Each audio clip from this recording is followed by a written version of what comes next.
Kasper König. I'm the director of the ICA, and I'd like to introduce tonight's guest. I'd like to first introduce Kasper König, Professor Kasper König, who's been director of the Ludwig Museum since 2000. At the early age of 23, Kasper was appointed curator of the museum exhibition Klaus Oldenburg in Stockholm. Even while still studying, he was already organising other exhibitions and publishing numerous books. In 1985, König was appointed to the newly established chair for art and the public realm at Kunstakademie Düsseldorf. 3 years later, he was made professor at Zeitgeist School, Frankfurt, and then appointed its director in 1989. During the same period, he was also the founding director of the Porticus exhibition hall in Frankfurt am Main. As curator, König organised numerous exhibitions, such as Westkunst in 1981 at the Cologne Fair and Von hier aus in 1984 at the Düsseldorf Fair. In 2000, he supervised the art project accompanying the Hanover Expo titled In Between Architecture. In 1977, in collaboration with Klaus Bussmann, he launched Sculpture Projects Münster, a complex outdoor sculpture exhibition which is revisited every 10 years. We're here tonight to see Kasper talk to Paul Chan. Paul Chan was born in Hong Kong in 1973 and grew up in Nebraska. Graduated with an MFA in film, video and new media from Bard in 2002, having earned his BFA in video, digital arts at the Art Institute of Chicago in 1996. Chan's teaching activities include lecturing at the Graduate School of Fine Arts, University of Pennsylvania, and the School of Arts Institute of Chicago.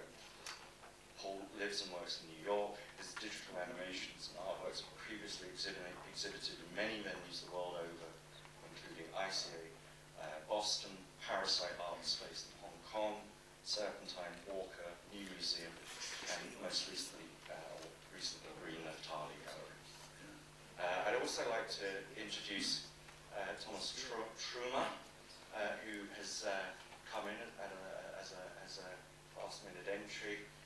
He will be the co-curator of the exhibition Before the Law at the Ludwig Museum, which I believe marks one of the final exhibitions that Kasper will be working on at the Ludwig. Not the final exhibition there. I'm sure there will be others, but hard to imagine that there will. Look, Kasper, you've been a huge influence, and I've always enjoyed your company and presence, so I really wish you well in the future. I dare say we have not heard the last of you by any means. I'd like to introduce tonight's guest. Thank you very much. Thank you.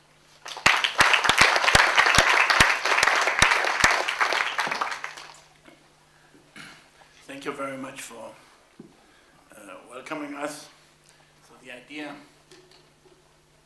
to have talks leading towards this exhibition Before the Law, we do it sort of by word of mouth, and we are surprised that so many of you came because there's so much going on. But we feel even if there are very few people, it sort of spreads the word rather than spending a lot of money on advertising. So the ICA, that was sort of my idea, because I'm very thankful to the ICA. When I was in London a long time ago, as a kid, being 19 or so, and I remember that was the time of Jatha Reichert, and then there was still the ghost of Richard Hamilton, and a kind of skeptical, utopian kind of momentum, which avoided certainly that notion of utopia. There were definitely interesting intellectual discussions going on, and around 5 o'clock, 4:45, there were quite a number of visitors coming, because that's when the bar opened.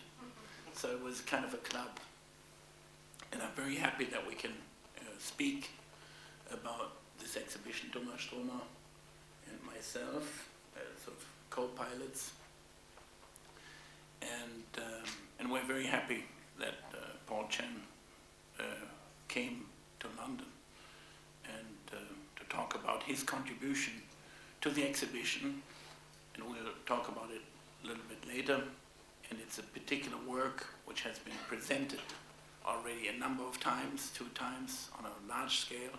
The first time I was confronted with it was at the Biennale in Venice 2 years ago, and I was completely turned off. I thought it was awful. One of those kind of video, obnoxious kind of surface momentums, which are very spectacular, but which sort of steal your time, and I was really turned off. And then coming back, I was confronted with a similar situation, except... Sorry to interrupt, but talking about turning off, could you turn your phones off? Because I worry that it's coming through the microphone. If any of you have any I see. mobile phones, so... Okay. Thank you. Sorry. And then suddenly these images, black and white images and shadows, which we will talk about later and Paul will talk about, they were, instead you had kind of monochrome colors which appeared, which was sort of a very much an obvious kind of modernist reference. And then a year later, already with the mind, having this exhibition in mind, I saw it in Maastricht. It's a museum in a very stale room, walked into it, and I intervened through my own shadow and spent about 2 and 3 hours, something like that, on watching it, and became very mesmerized and took it more like you listen to music, or as a kind of meditative momentum, and it's obvious, a kind of excessive sexuality, but just on a very notoric, almost neurotic nervousness, without any temperature, any feeling, any emotions. And then it became something which was very close and essential to what Thomas and I were discussing. And the idea of the exhibition, I was thinking, since I have a contract and it says I can do 1 exhibition and I would get extra money, which I'm not getting from the city, because the city is bankrupt. But then I contacted Thomas. He used to work for Siemens Cultural Projects, which is a corporate structure which is supporting particular ideas, and we hit it off quite well and discussed over quite a long period of time, is it possible to do an exhibition which deals with a very existential question, and that is, at least very existential from a German point of view, the dignity of the individual. This is in the constitution of the German, let's say the previously West German and now German constitution, and it says the dignity of the individual is the basis for the new constitution, and this is even the case when somebody's civil rights have been taken away for a time being because you're in prison or you're in a psychiatric ward. So this is also the time of the UN, and every nation and every culture is basically agreeing on these sort of very basic laws. However, they have a very different timing, different meaning, different sense, different temperature, different taste in a complex world of different global kind of momentums. Okay.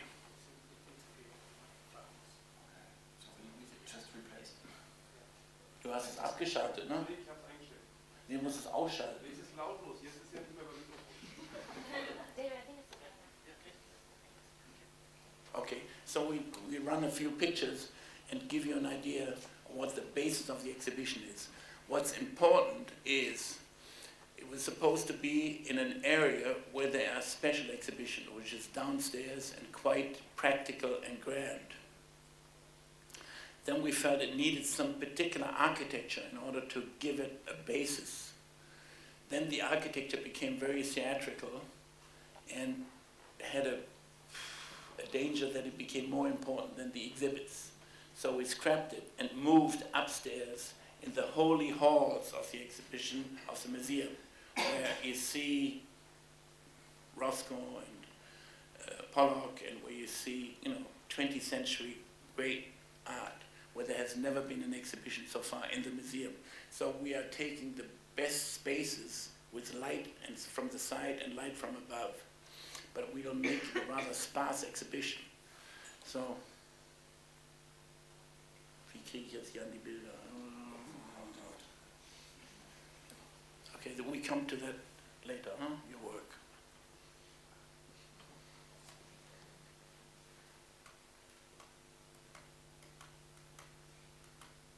Okay. So I'll show just very few examples. There are altogether 22 artists involved. Definitely a key artist from the very beginning on, and we discussed so many artists, was and is Bruce Nauman. Because we all know this quote that when he says he's rather interested as a kind of aesthetic experience to be confronted with something unexpectedly, as if somebody was hit you with a baseball bat. So to have this immediate kind of contact between you, the viewer, and what you see. Now seems to be impossible with this overload of artistic presentations and so many events, not just a weekend during the freeze, but that's a kind of almost a daily experience of being overloaded of information. So this particular piece, the reason really is that we picked that piece because it's self-supporting, and this we needed for the previous space. So we don't have the previous space anymore, but we're stuck with the piece. Oh, yeah. Okay? Okay. So this is a kind of an attitude which is very typical for this particular show, that if things are the way they are, they are the way they are. And we even wanted to maintain parts of the space and use it as a storage and present it as such. But again, then it becomes a problem because it becomes like a work of art. So we are in a dilemma which becomes more and more and more simple. But there won't be paintings of Bacon. This is from a museum in Holland. Okay, and the original work of Nauman, I mean, they are dummies which are made for taxidermists, right, for stuffed animals. It was shown in Düsseldorf at Conrad Fischer. These animal bodies were hitting the wall and torturing the wall as well. Now a museum, which owns this piece wouldn't allow that anymore. Okay, so that's a work which has been done twice, so it's not very original in a sense. We have not commissioned necessarily artists to make new work, although Felicia Barlow, who is here tonight, we bought a work of hers, and then from there on she will make new works for the exhibition in relationship to the space. Now, Zoe Leonard made this tree already twice. And quite interesting, studying your book on New Orleans. And, I see. The Godelier. Yeah, so she found an oak tree, and it was taken down in Cologne and cut apart and so on. And it's going to be erected in a big room. It's very theatrical, and it's very kind of corny existentialist in a way, but it will be a real good work of art, I'm quite sure. Okay. Now, this was the first talk we had with Jimmy Durham. Jimmy Durham, interesting, he's also an activist. He's a political activist like Paul Chan. He was an artist, then he turned into politics. He worked for the United Nations, representing indigenous cultures, not only American Indians and Eskimos and so on, but this phenomenon, which is a relatively recent recognized phenomenon in the world, not only by anthropologists, but in real politics. And his plan was to write a book on the history of American Indians. And obviously it was too painful, he couldn't do it. But he made a very hard-hitting work, which was first shown in London 8 years ago, and it's called Building a Nation at Matt's Gallery in London. And he's put together stuff which he found on the street and used a particular quote of great American thinkers dealing with the so-called Indian problem. It is unbelievably brutal. You couldn't believe it. And then also in reference to the people of enlightenment, people who are part of the history of the question which we're dealing with from the French Revolution, the end and turning, the end of slavery, the kind of great American individual Thoreau and thinkers. Okay.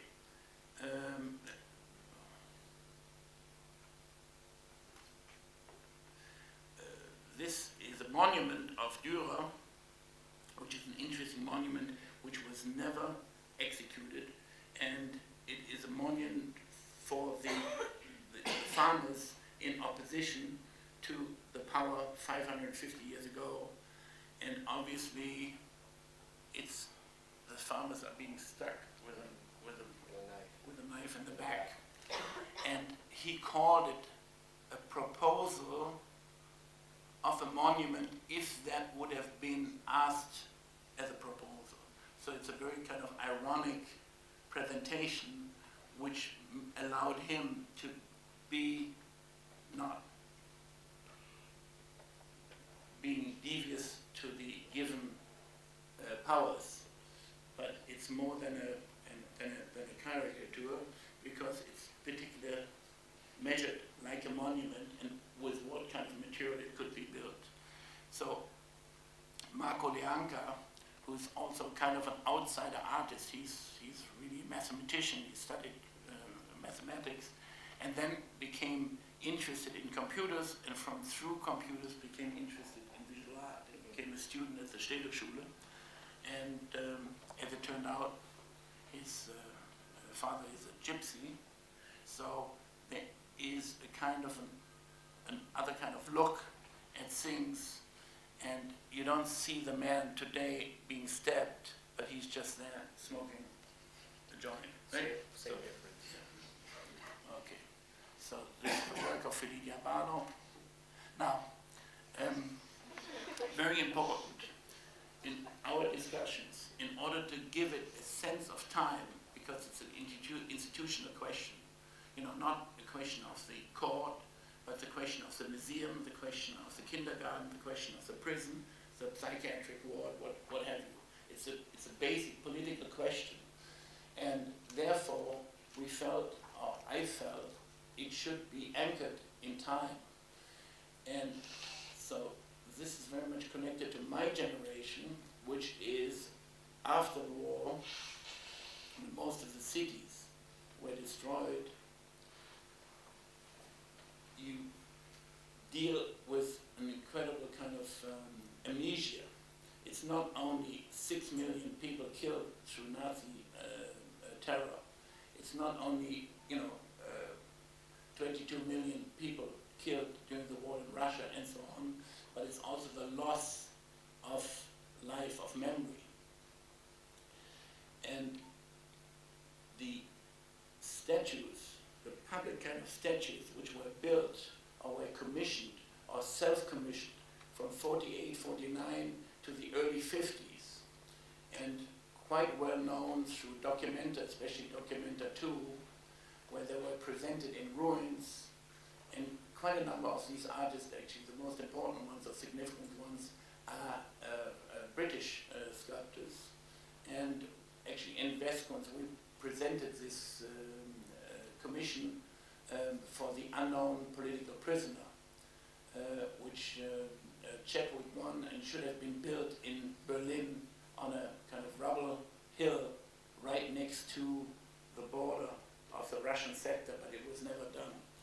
So, and we have now selected 12 statues or sculptures from the 50s, and Penelope Curtis, who is here tonight as well, she wrote a wonderful text for our catalog dealing with this particular type of work, which in a way seems to be still outside of a kind of a formal development of modernism.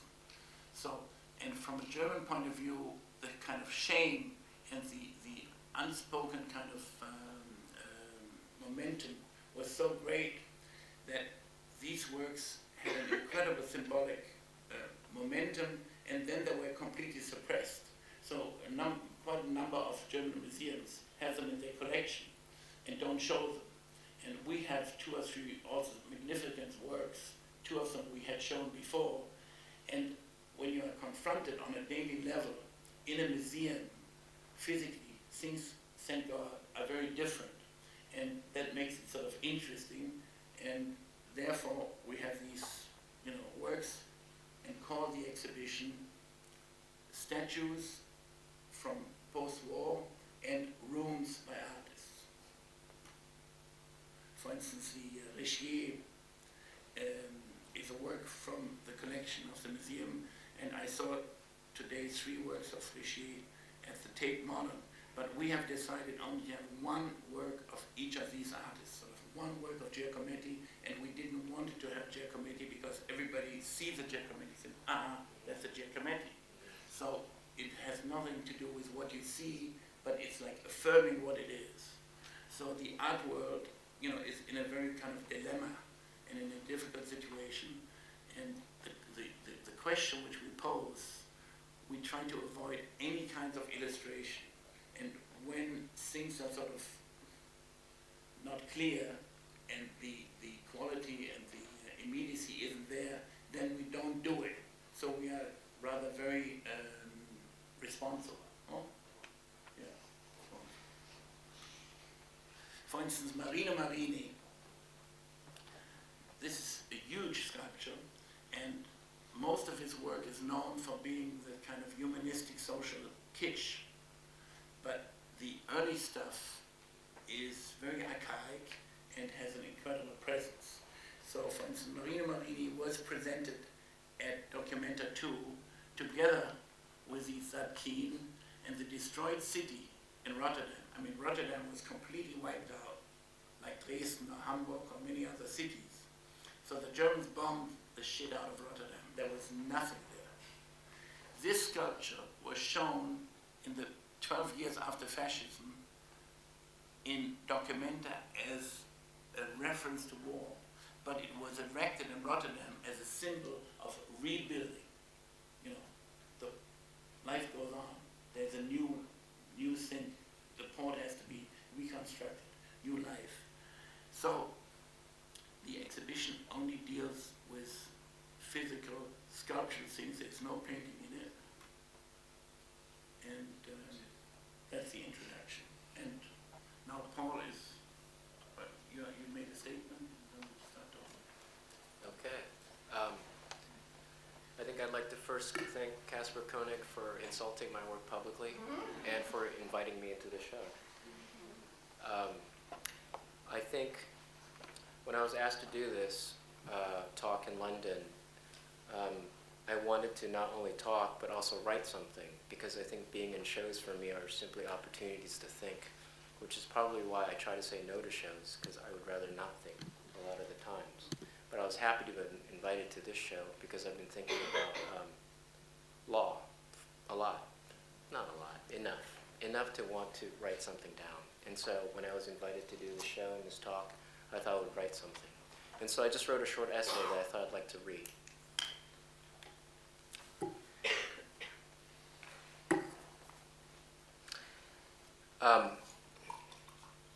It's called A Lawless Proposition.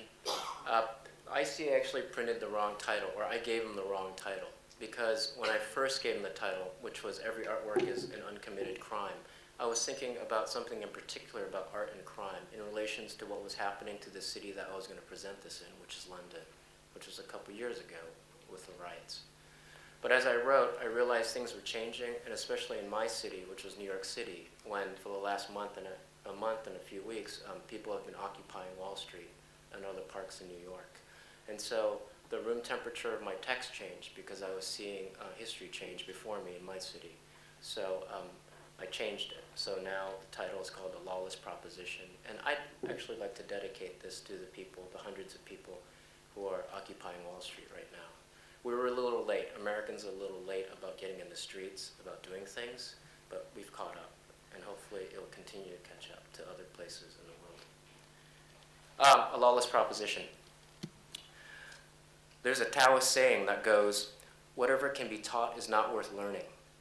It's a sobering thought, perhaps even a little cruel, as any insight that rings true ought to feel. I don't take it to mean that one should stop listening to others. Taoists are philosophical realists. They want to see things as they really are.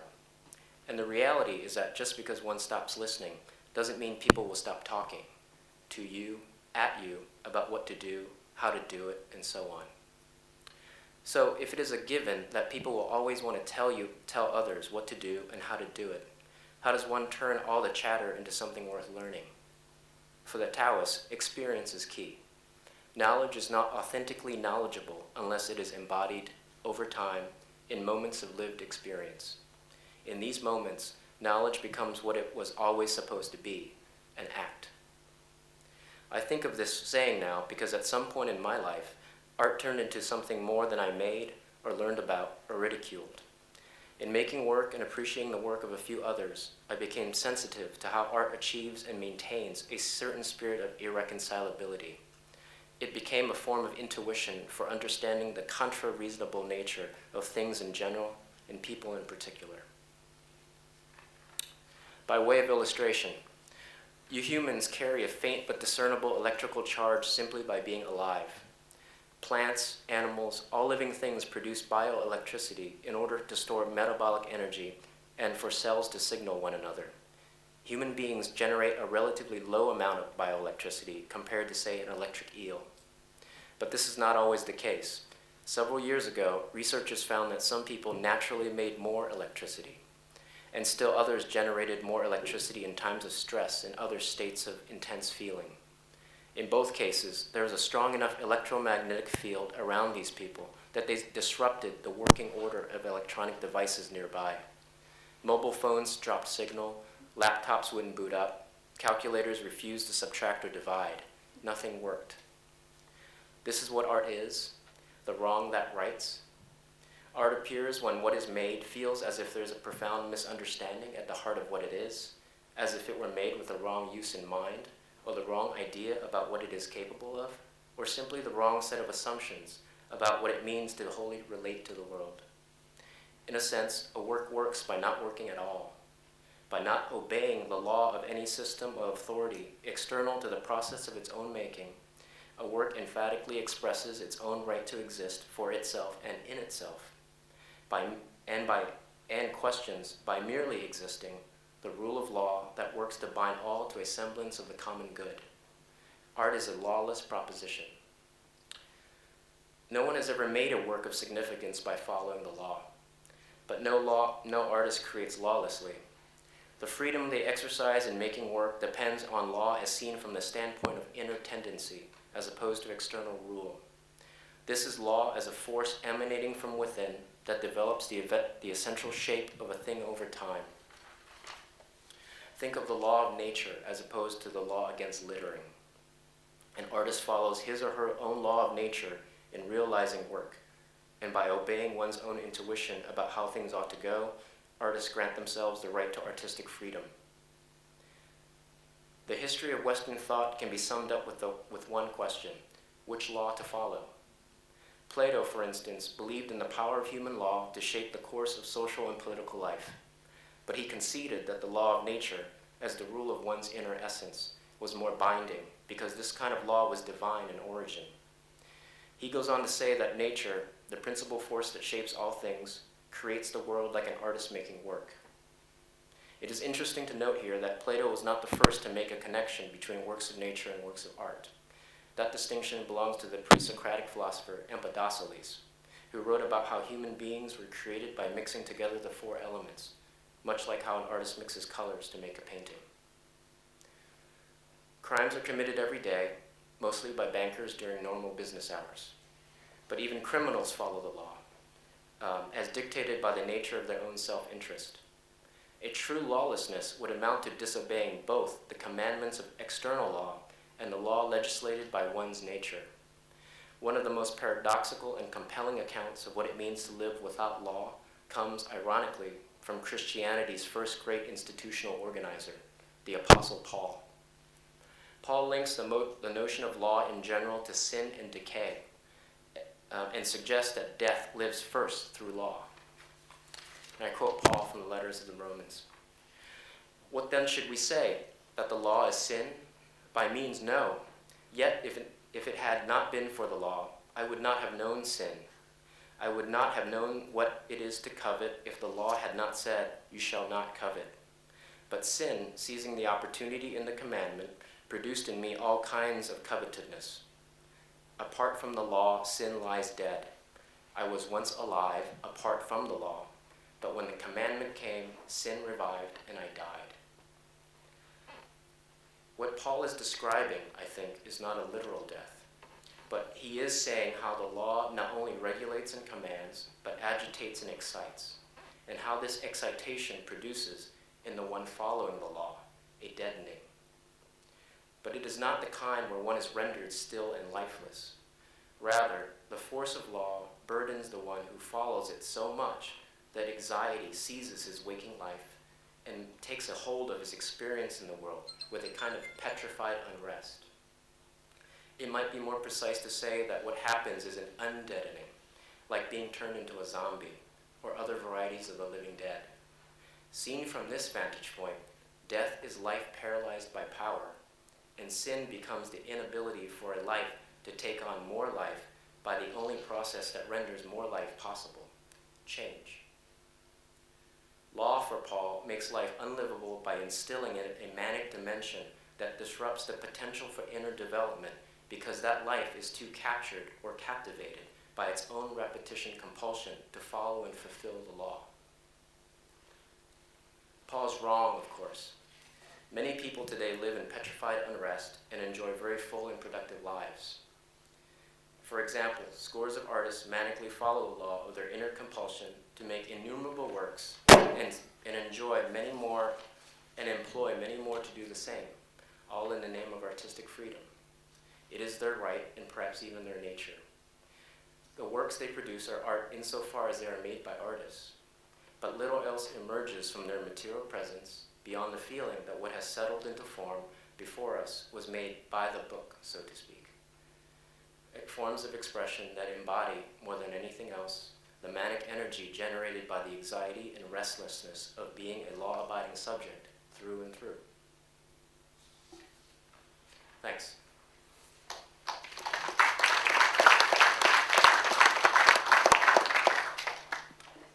So that's really what I was thinking when you invited me. That seems ridiculous, but it's true, because for me, Sod was nothing if not the law. I mean, his compulsion and his sense of manic energy came from a kind of fulfilling of a certain law that he felt he had, which is a law above and beyond what was the law at the time, the law of the land, which put him in jail, which put him in the Bastille. We are always confronted with situations where the law, which is a great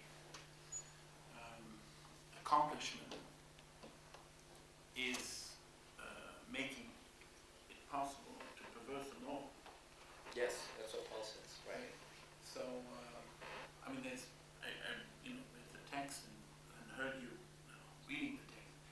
The immediate kind of association I had was how law was dealt with among the Inuits, the Eskimos. So, if somebody did something very bad and would be reprimanded by law, it was sort of an unspoken situation that person would leave the community and walk in a straight line for hours and determine his own punishment by putting a stick into the ground and then leisurely walking back. So people could actually find out how he assessed his wrongdoing. So obviously this is not possible in modern society. I don't know. I think there's so many self-help books published in the world. I think people want to believe that it's possible. I think the idea of morality is that. It's external law internalized. Morality is external law internalized, right? It's the sense of the common good internalized so that someone doesn't have to tell you what's good, that you know what's good. So the question is whether or not this idea of morality is possible. And I think in a way it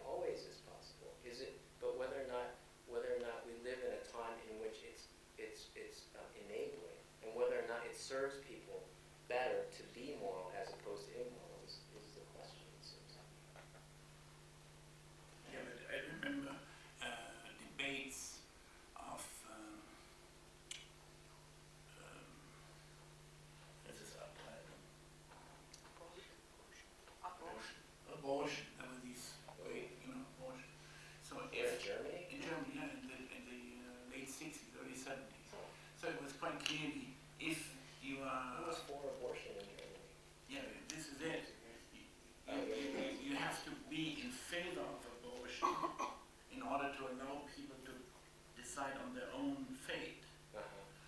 So the religious kind of argument was not to allow abortion. So I remember as a kind of juvenile kid not really understanding what was going on, but asking my sisters what was, I wanted to understand. What did they say? That if you understand what your situation is, you should determine it on your own, but it would be illegal.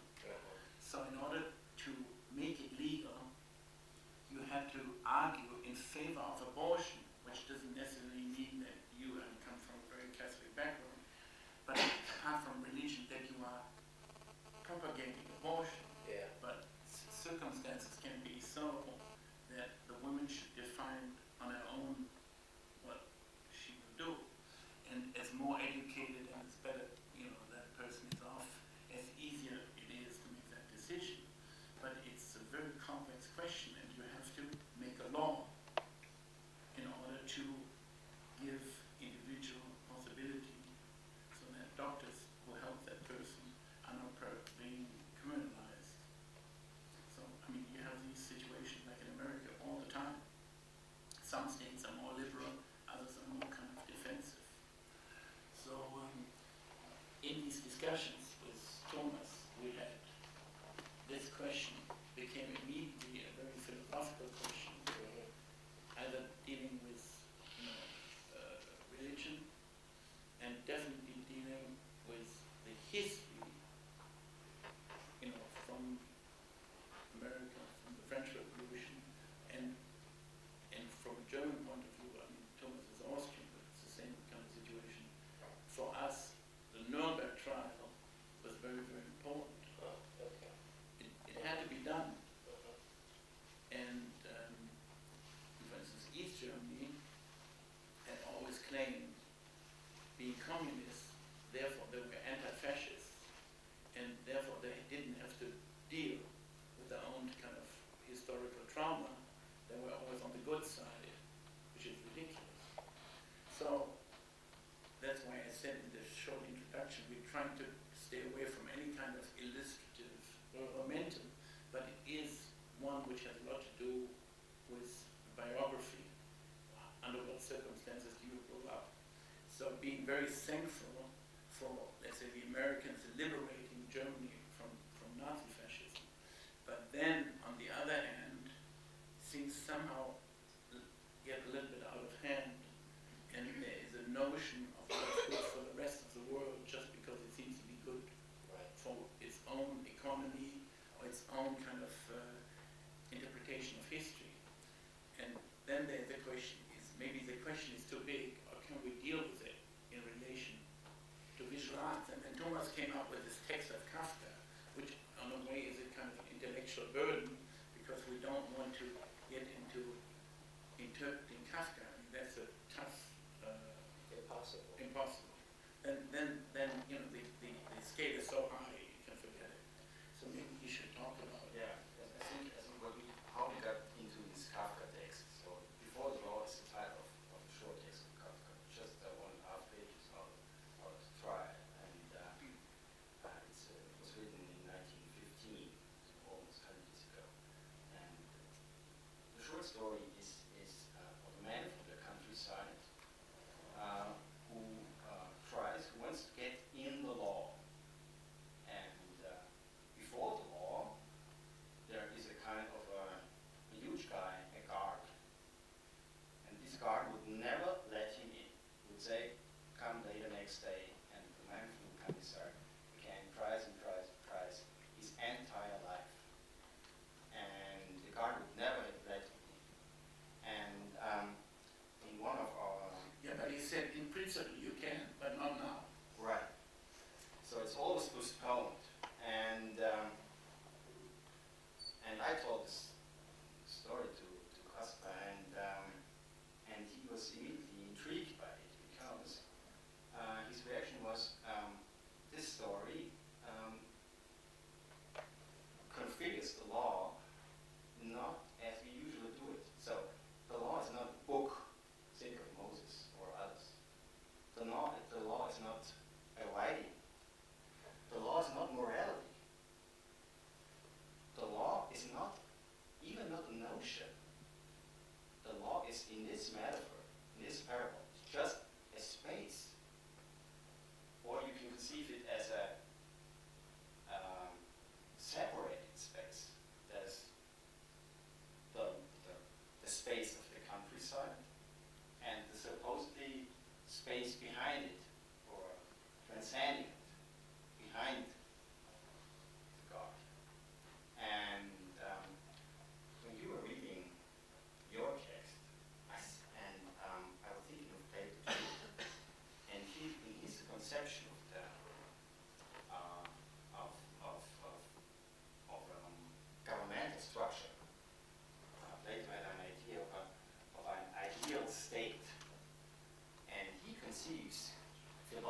So it's the burden of having to follow something you don't know.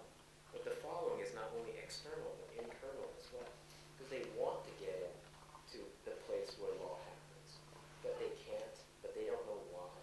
And there's this great phrase that someone wrote about Kafka called outsider jurisprudence, where it's as if you're like an immigrant that comes to from a foreign country that comes to another country, and you want things to work, but you don't know the laws that make that society work.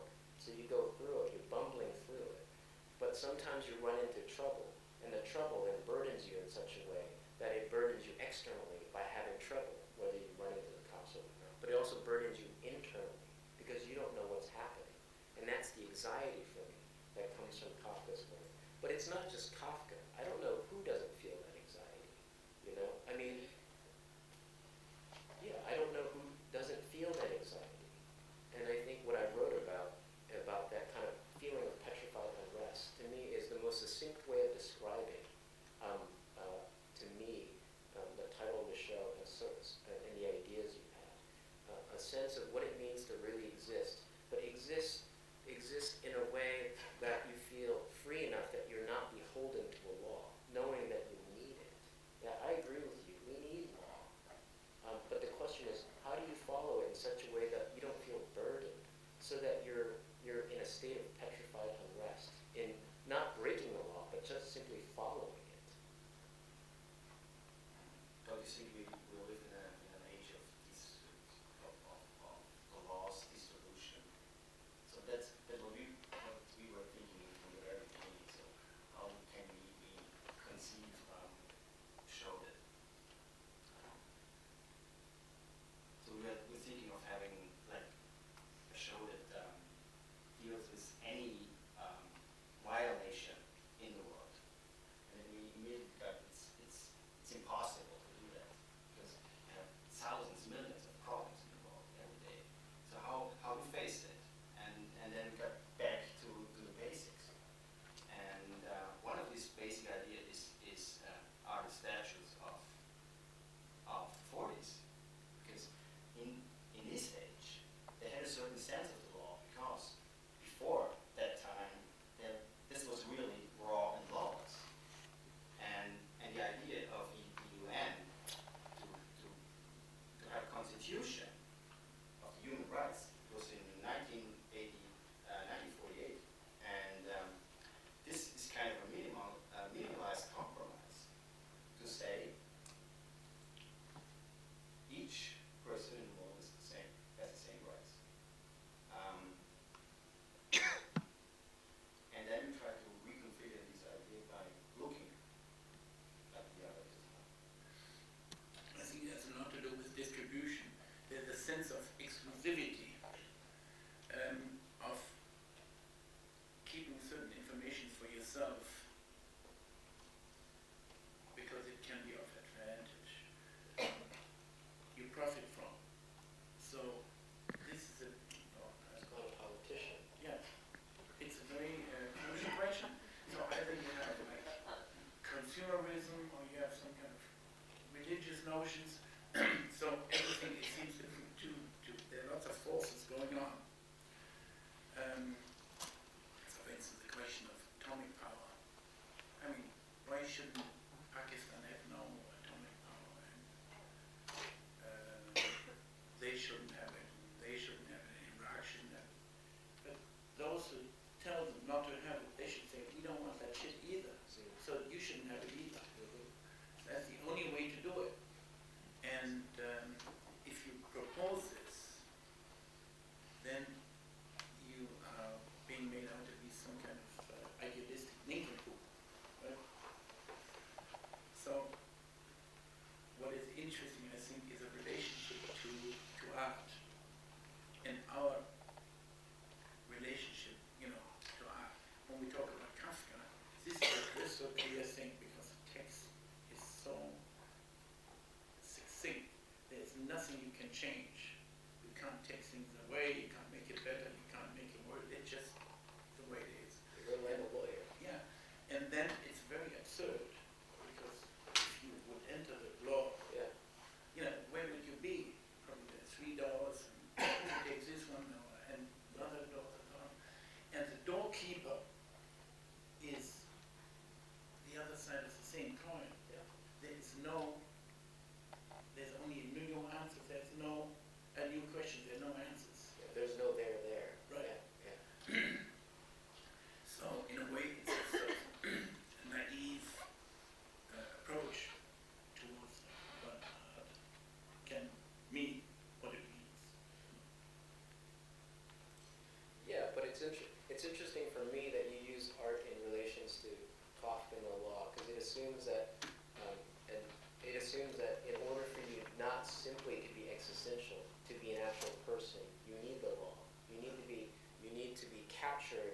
something that other people can follow so that you feel that there is, in fact, some sort of common good, right?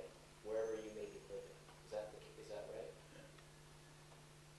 Because the fact that you abolish slavery is extraordinary. Why? I didn't know. I think it's extraordinary because it's very connected to economics, right? So there are many different sources. Maybe that's the only way to save the world that doesn't come to an end. So there's a rational thinking behind it. But the fact that people get together and make a law to end slavery is an amazing thing. It's true. I agree.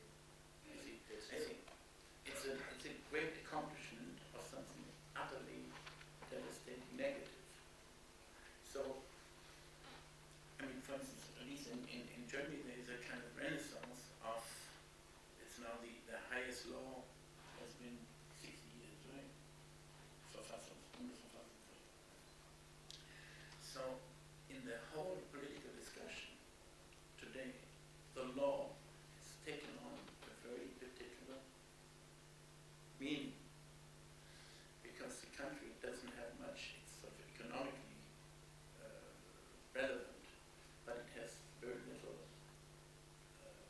in terms of world power kind of reference. But so it looks into its own history, its own traumatic kind of history, and people can participate in the discussions which are going on. Is more like the way you discuss a movie, a new film, Oh, right? And so the question really is it possible to liberate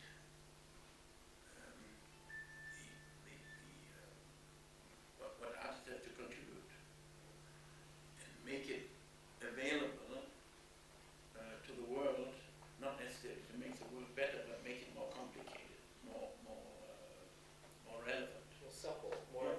Yeah. Is it possible to make it so it's easier to change Yeah. with the times because people change, and that the law should reflect those changes in such a way that the maximum good is provided for the maximum people? Yeah. And this has very much to do with institutions, at least. I mean, I'm not socialized in a museum, but now having been working in a museum, I realize that there is a kind of a potential which Of what? of change. Really? Yeah. It's not relevant, it doesn't mean anything, it's only art. But this, it's like a kindergarten or a prison or a hospital. It's a very kind of a crucial public domain which sort of belongs to everybody and nobody. So it's more of how to convey information which is more than just letters in a book. It has a physical, emotional kind of charge. Paul, how would you conceive of the world of art within the context of the law, the deception, reception, the duties of the citizen?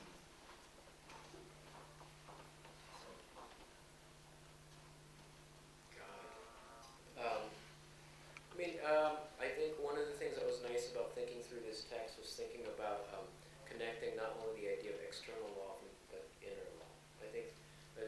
I've been thinking about nature a lot, and nature, the idea of nature is inexplicably connected to the idea of law, because nature is the law of nature. It's the inner tendency. That's historically how we've thought of nature. That's the thing that grows stuff from within.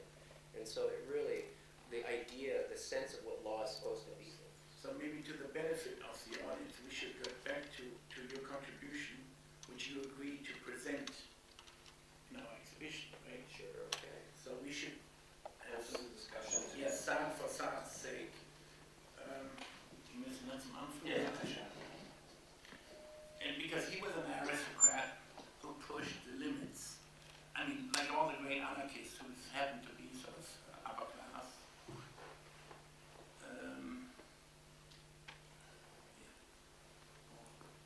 It's better, I should have shown. So this is a presentation at the Green Naftali Gallery. That's right. It was. The first time was in Venice on a brick wall. That's right. It's a 3 projection piece. It's around 30 feet long, 10 feet high. It's 5 hours and 50 minutes long. It's animated. What's important is that it gets projected onto an unorthodox surface so that it can't be flat. It has to have some sort of architectural disruptions to it. And so in Green Naftali's case, what we did was we closed up the windows. We put paper in front of the windows and we projected on the wall with the radiators. In Venice, it was projected on a bare brick wall. I think I am always I'm always interested in making projections that are not clean, that need different surfaces for it to come alive. And so this is the last piece I did that uses that idea or that sensibility. It's structured in sets of scenes of 4, and what I call it is it's a ballad. Ballad is a poetic model where the rhyming scheme is there's a particular rhyming scheme to it. It's and in my case it's A B C B, and how I rhyme is by making one scene, which is A, and then drawing another scene, which is B, and then drawing a third scene, which is different from the other 2, and then the last stanza of the ballad reinterprets what I drew in scene B, and so rhyme becomes repetition in the piece. But it only repeats within the stanza because in the whole almost 6-hour piece, no scene repeats. It's all drawn and animated, but none of the scenes repeat as a whole. And so it was very pleasurable and painful to have to animate for 6 hours, but I wanted to keep busy.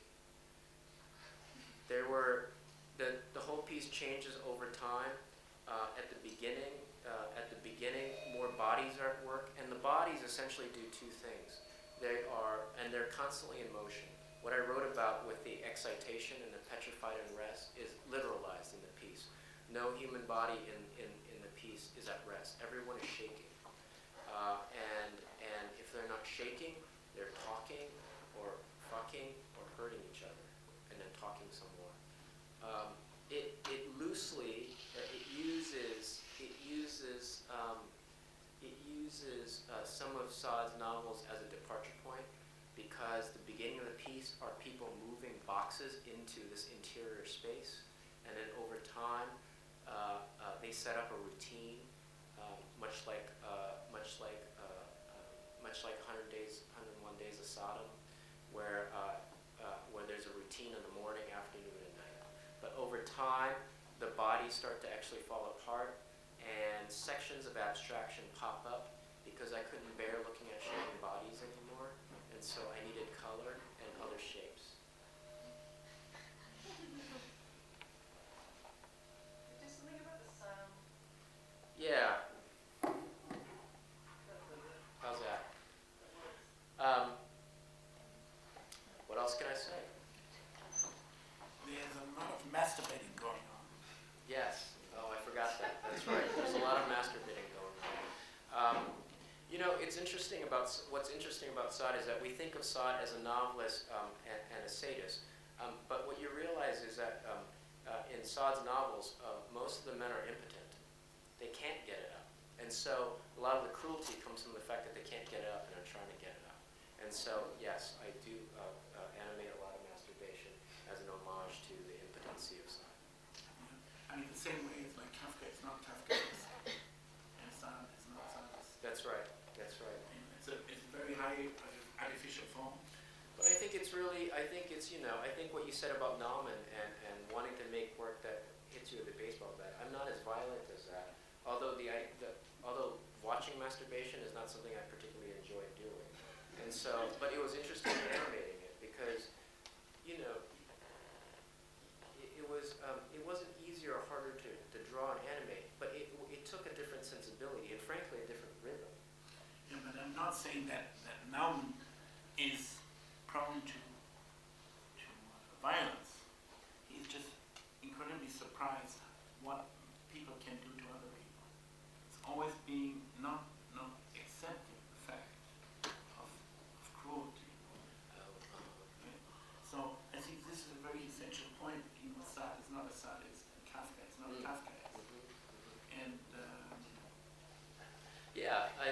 So, and now he's not propagating aggression, but he's just able Yes, to I agree. transform aggression into art and make it, productive. Yeah, what's that called? It's Excuse me, but we have about 15 minutes left, so if you want to open up to the public, we should Yeah. probably start with that now. should we open it up? But maybe we should go a little bit further on. The color is important, I think. No? That's a Venice version. We turn down one of the mics. Yeah, I'm trying to, maybe we should just cut. But you're Yeah. really incredible pro when it comes to computers, right? What's that? You're really good with computers. No, No? no. But you animated all this yourself. Yes. I think it's Sorry. it's okay. Yeah, maybe we should. I think it's important not to know too much. And he's also a publisher. Yeah, amazing texts. You should say, you called about A, B, C, and D, the stanzas, where you transform some of the texts from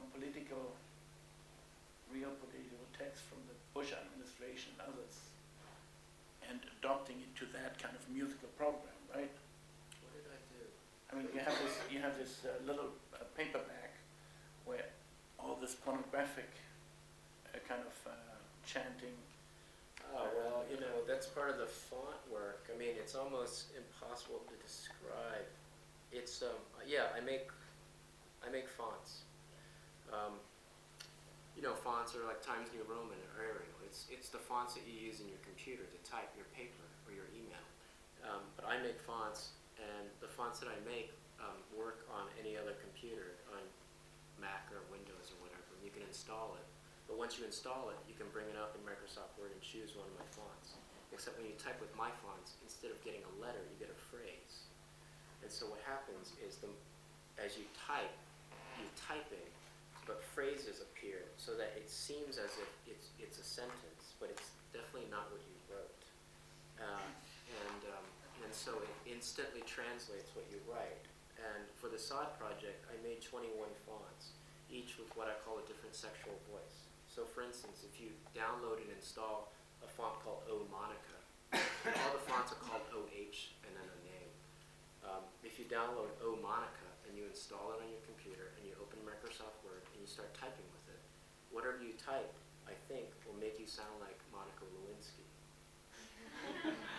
And the phrases are, you like that, yes, you like that, no, yes, you like that. And so what's interesting for me is that erotica and pornography and poetry finds common ground in repetition. That in poetry and in pornography, the word yes over and over again becomes more and more charged. And so rhythm becomes the way we make sense of things. And in fact, the SOD project was, if anything,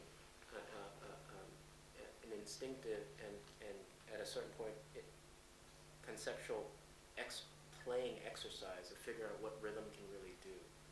And so in the SOD piece, even though it's 6 hours long and unbearably long, I'm hoping that the rhythms instilled within the piece will hold you, just like how a poem can hold you, even though you don't know what it's saying, through its rhythm. And the fonts work the same way, because the phrases, if they're sexualized enough and precise enough, works like that, so that it holds your attention. And so, Oh Monica makes it sound like Monica Lewinsky.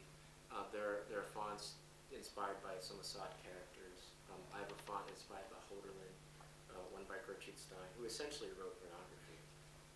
And I think it's, I just like making them. I've been in an experience of reading, making of America, which is like a 1,200-page book by Gertrude Stein, reading it over Christmas and New Year. It was at Paula Cooper Gallery. And you go in and you listen. You were reading a book at Paula Cooper Gallery? Yeah. What were you doing? Were you just hanging out? No, there were like 30 people, 24 hours continuously. You go, you listen, you feel like reading 10 pages on our chapter, and it was a kind of a religious, without a content, without being, but it had a kind of communal momentum. I see. And it's a story of her family, basically. Yeah. It's an epic book, and it's non-eventful, but it was a great collective But experience. eminently readable. Very She's readable. very good. And wonderful to listen to. Yeah. And I remember, I was reading, I love to read, and I never really learned English in school formally, so the accent was very strong, but people didn't mind. Yeah. And it became a kind of an encouragement on a communal level. It wasn't just intellectual. Yeah. And it was wonderful because it was just pure language. But Yeah. there was a story to be told, and the story was, again, it could have been read as a kind of class story, but it was not ideological. It was just intelligent, representing something in a very clear structure. Yeah, well, it's deceptively clear. Yeah, But yeah. what the pleasure of it is that how precise she was about hearing the words not only as a picture in our mind, but as something you say. And so the very physics of the words counted in her writing, which you could tell as you read, especially when you read out loud, right? And I imagine that's really pleasurable. So the fact that this piece is almost 6 hours makes it very different than a video clip which catches you and is made for 2 or 3 minutes, which is fine too, but it's something very different. So the ambition in this work is interesting because it goes beyond, picking up on it on a kind of receptive consumerist level. I'm sorry, but we'll have to wrap it up now. We only have about 5 minutes left. Okay, so to keep the law Okay. open to the audience. Are we taking, so you're going to take 1 or 2 questions? Or? Take 1 or 2, and then we should. Okay, Yeah. sure.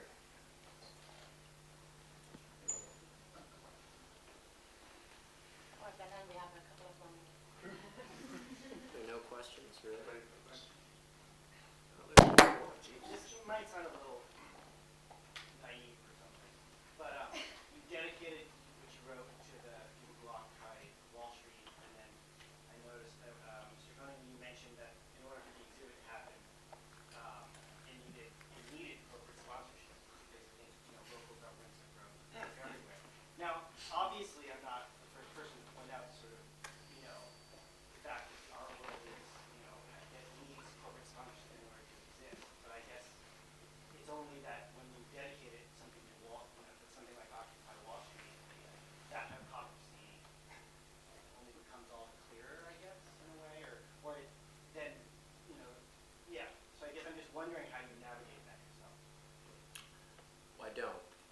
I think it's a pickle.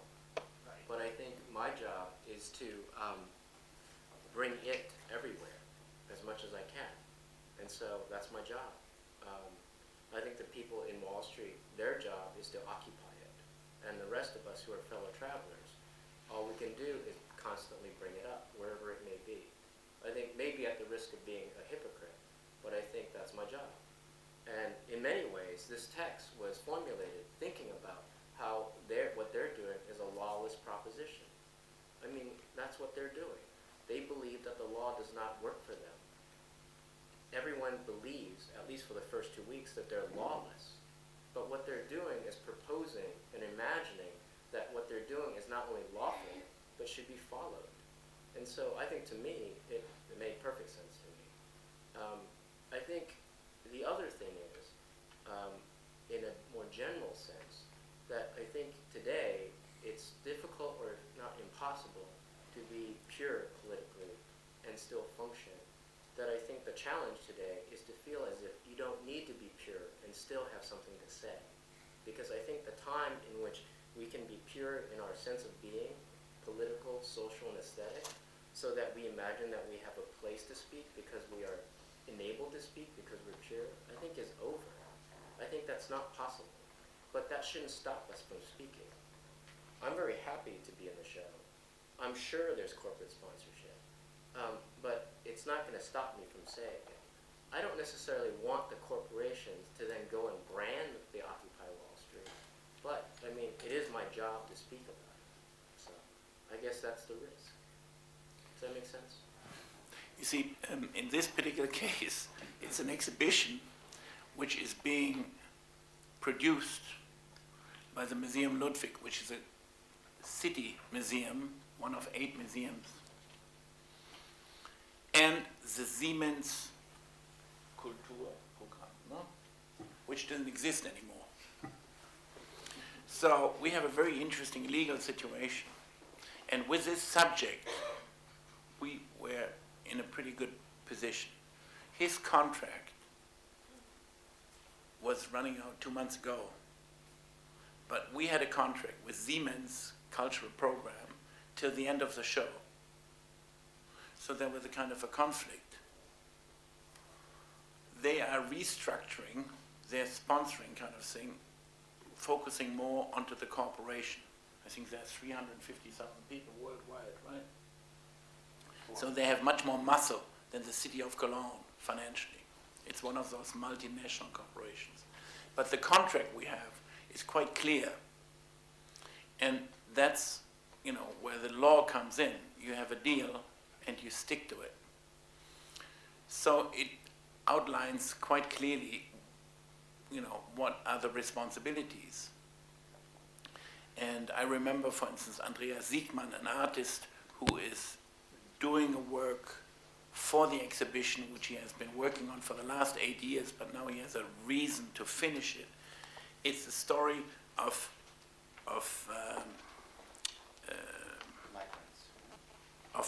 people who have no papers, sans papier, people who are illegal, who work in some island, cleaning potatoes or whatever, which is sort of illegal, but it's useful. It's a new kind of slavery. So it's Dante and Vergil walking around the world. It's a program, pictorial program made on a computer. People are not used to read these things anymore, other than comics maybe, like in the 19th century, biblical or mythological or whatever. So for him, it's very much a subject, the rule and the power of corporations, which are not responsible to particular countries and so on and so on. So it's all a legal situation, and the contract is very important. I mean, I'm naive when it comes to my personal matters. I'm really very bad with legal matters, but it becomes interesting when you work in an institution. It is important to say what is, not to have promises which are constantly being broken. You can't pass on all these lies. You just have to say, okay, if there's no money, there's no money. So what? That's not unusual. Let's still do what we want to do. We have a job to do. So I probably would have freaked out 10 years ago, but when you get older, you get more experienced, and you feel, the hell with it. Go with the money and run. And make sure you cover your base. So it's not necessarily so much an ideological question. What I do find is very, very frivolous if we symbolically sell the sort of the momentum and the pathos of art so cheaply for some frivolous notion of being close to art. So that, I think, is really no good. If you have a clear kind of deal, that's okay. And sometimes easier than doing it with social democratic politicians who have no sense when it comes to insisting of running a cinema. They say, what do you need a cinema? Go around the corner, you can buy a video. What do you want to show? Playtime. What do you want to show? Eisenstein. You have it on video. What is the whole fuss about it? So the cultural technique of what a museum or so is about, there is no need for it. And I think this is very essential to insist on. And that's what, maybe one aspect of this show is about. That's what struck me when you were talking about the public. I mean, it's really a question between public and private. And a larger question is there such a thing as a public good anymore? Or is everything a private good? Because when you have a private museum, you have a private good and a private reason. And when you have a public good, you have the potential of when you have a public museum, you have a potential of a public good and a public reason. Yeah. And I think the idea that if there is a public good, there is the possibility of a public law. Right. Whenever something is profitable, it's private. When it makes losses, it becomes public. No, that's really the case. That is the case. You can judge a social situation by its education and by the medical care and, you know, where the priorities. And it is kind of interesting when you grow up in a rather schizophrenic culture. So Germany is very kind of in the middle within Europe, and because of its own kind of traumatic history, things become, for instance, this type of exhibition would be completely different in Berlin or in Munich. So this is what you know, the sort of the sculpture from the 40s and 50s sort of mean. The local, almost momentum. It's not the great universal art. It sort of makes a reference to archaic, Etruscan, Romanesque, whatever, you know, cultures. But it's a kind of insecure and timid too. It is, you know, modernism has been interrupted, and as I said, there is a reborn sort of interest. For instance, there is a museum in Mannheim. We got 2 pieces from them, and it's really amazing. And the artists you talk to, they are sort of aware of it, and they are much more. They take much more risks. They say, "Come on, why don't you show this and why don't you show that?" We say, "No, we're not sure. If we do this, it looks like we are making fun of it. It's no good to make fun of it." So, but the stuff looks very much like art. And the problem today, which I see in a museum, at least in a museum of 20th century art and contemporary art, is there's a great interest. A lot of people come, but everything is being sort of surfaced on the scanned, surfaced, and then classified. Ah, yeah, that's a Kandinsky, that's a Malevich, that's a Wall, but it's the whole same shit. It doesn't make any difference. Nobody seems to care what it means if it's done in 1928, in 33, or in 1918 or 86. So it's all sort of universal modern art, and this not so interesting. Right? I'm So very, very sorry, but we'll have to take the conversation now into the bar or... Do you have another thing going on? Or? Yeah, we're running to the cinema here, so Okay. people will wait outside. I'm very, very sorry.